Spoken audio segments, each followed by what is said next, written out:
Due to the strong dark feelings, I just couldn't read anymore of the arguments supporting the Rittvik Ross side. But I did think about the issue because it was being discussed a lot amongst the devotees at the time. So I came to the conclusion, though, that if a guru isn't living, he can't make the decision to accept or reject a new disciple. My conclusion was you can't just force a guru to accept you as their disciple, whether they're present or not. And if that guru is no longer present and living, where they can make that final decision to accept you, then you can't force them to accept you as their disciple.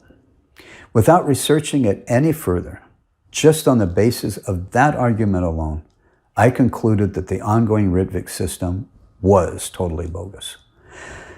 In the fall of 1996, I then wrote an article presenting this argument. I argued that you can't force Srila Bhaktisiddhanta to accept you since he isn't present to make that decision.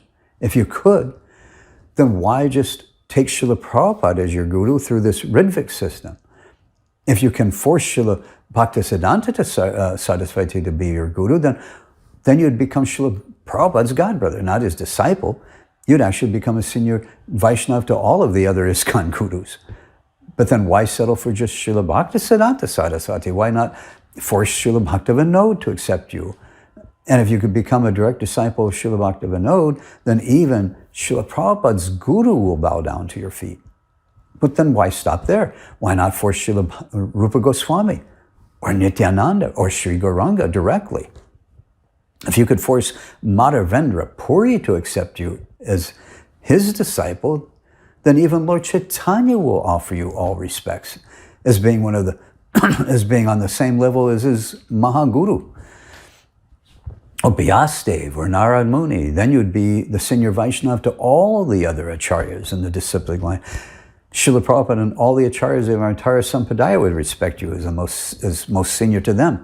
You could be equal to the most elevated of all saints of the Vedic times. My article centered around that one argument, showing how ridiculous this idea was. The article strongly condemned the fallacy of the idea of accepting an ongoing Rittvik representative after Samadhi system.